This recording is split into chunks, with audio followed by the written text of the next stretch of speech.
Olá, pessoal! Nós saímos do tempo do Advento e agora entramos no tempo do Natal.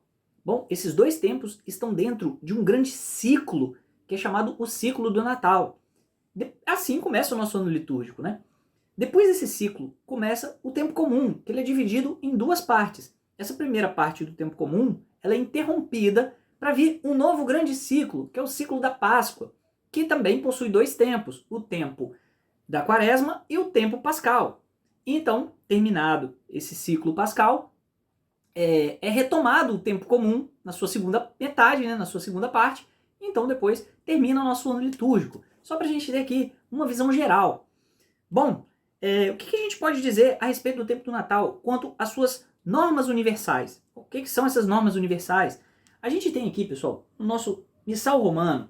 No iniciozinho dele, depois aí da instrução geral sobre o Missal Romano, que vai tratar justamente da nossa liturgia eucarística, as partes da missa, os gestos litúrgicos, etc., né, a gente tem depois as normas universais sobre o ano litúrgico, que vão tratar justamente do ano litúrgico, essa distribuição entre os ciclos, os tempos, e também dentro disso, das solenidades, das festas, né, das comemorações e das memórias obrigatórias e facultativas. Depois disso, vem um calendário litúrgico, né, justamente com todas essas datas, e mais um anexo com as datas móveis. E aí, o que então essas normas universais falam a respeito do tempo do Natal? Bom, a primeira coisa, a Igreja nada considera mais venerável após a celebração anual do mistério da Páscoa do que comemorar o Natal do Senhor. Ou seja, depois da Páscoa, pessoal, que é o coração do nosso ano litúrgico, principalmente o tríduo pascal, né, depois desse tempo, o segundo tempo mais importante,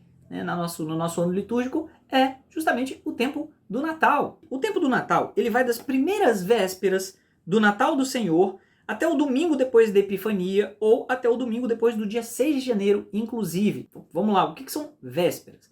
Vésperas significa tarde, o entardecer, a noitezinha. A gente costuma conhecer esse termo muito por conta da liturgia das horas, que tem as horas canônicas, né, como as laudes e as vésperas, que é a oração da noite, né, da tardezinha, da tarde. Né. Nos domingos, todos os domingos do ano, e nas solenidades, que dentre todas as celebrações litúrgicas são as mais importantes, eles possuem as chamadas primeiras vésperas. Né. Bom, todos os dias possuem as suas próprias vésperas, o seu próprio entardecer. Mas os domingos e solenidades, eles já começam, liturgicamente, eles já começam no dia anterior à noite, na noite do dia anterior. Então, por isso, são chamadas as primeiras vésperas, porque eles tomam uma parte do dia anterior. Né? E, então, por exemplo, as vésperas do domingo, as primeiras vésperas do domingo, são o sábado à noite. E as segundas vésperas, o próprio domingo à noite. Então, no caso do Natal aqui, as primeiras vésperas do tempo do Natal do Senhor, se o Natal é dia 25, as primeiras vésperas, 24 à noite. E as segundas vésperas? Bom, o próprio 25 à noite. Né? Então, vai do dia 24 à noite, das primeiras vésperas, até o domingo depois da Epifania ou o domingo depois do dia 6 de janeiro, inclusive.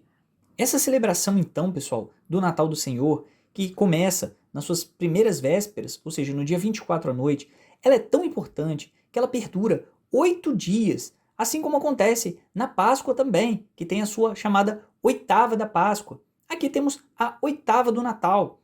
Todos esses dias são chamados os dias da oitava do Natal. E o oitavo dia, que acaba sendo no dia 1º de janeiro, na solenidade de Santa Maria Mãe de Deus, é chamado propriamente o dia da oitava do Natal. Então, pessoal, como é organizada essa oitava do Natal? E aqui o ponto 35 fala dessa organização. No domingo, dentro da oitava, ou em falta dele no dia 30 de dezembro, celebra-se a festa da Sagrada Família. Bom, se são 8 dias, tem algum domingo aí no meio. Então por que em falta dele? Porque pode acontecer, igual aconteceu esse ano, o dia 25 ser justamente o domingo. E aí ele já é o próprio dia do Natal. Então não tem um outro domingo aí dentro para ser celebrada a Sagrada Família. Então ela vai para o dia 30 de dezembro. Depois, no dia 26 de dezembro, celebra-se a festa de Santo Estevão, protomártir. É o dia em que eu estou gravando esse vídeo. No dia 27 de dezembro, celebra-se a festa de São João Apóstolo e Evangelista. É o São João Apóstolo que é o evangelista, pessoal, que escreveu o Evangelho segundo São João, aquelas 3 cartas e o livro do Apocalipse. No dia 28 de dezembro, celebra-se a festa dos Santos Inocentes, aqueles bebês que foram mortos por Herodes. Os dias 29, 30 e 31 são dias dentro da oitava. E no dia 1º de janeiro, oitavo dia do Natal, que é a oitava no sentido mais próprio, né? Celebra-se a solenidade de Santa Maria, Mãe de Deus, no qual se comemora também a imposição do Santíssimo Nome de Jesus. Assim é organizada a oitava do Natal, pessoal. Bom, e depois? Depois segue-se a Epifania. E aí, sobre a Epifania, e depois a festa do batismo do Senhor, né, com as quais depois se encerra o tempo do Natal, que é um tempo bastante curto, né?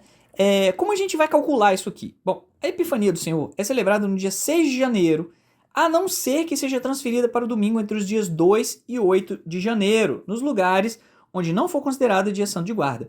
É o caso do Brasil, pessoal. No Brasil não se celebra no dia 6 de janeiro necessariamente, mas num domingo que caia entre os dias 2 e 8. Pode ser dia 6, pode ser dia 2, 3, 8, 7, 6, enfim. Por quê?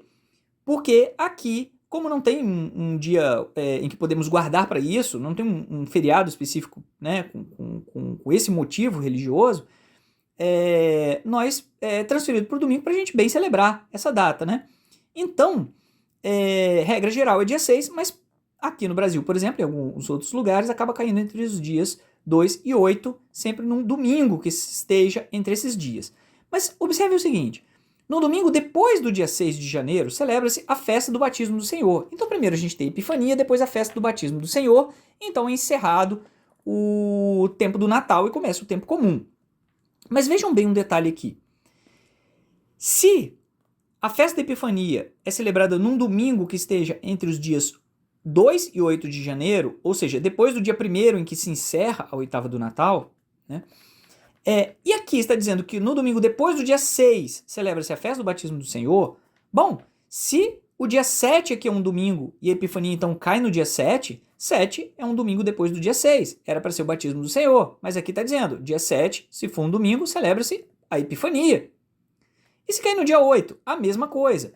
Então, pessoal, quando a Epifania, o domingo aqui, cai no dia 7 e 8, então a Epifania aqui no Brasil é transferida para o domingo do dia 7 ou do dia 8, que são dias depois do dia 6 de janeiro, em que deveria ser a festa do batismo, a festa do batismo vai para o dia seguinte, e não para o domingo seguinte. Por quê?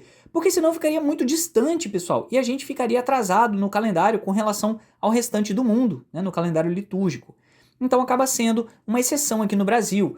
Nesse ano, que cai, a Epifania cai justamente, o domingo cai justamente no dia 8, celebra-se aqui a Epifania e o batismo do Senhor vai ser exatamente aqui na segunda-feira, dia 9.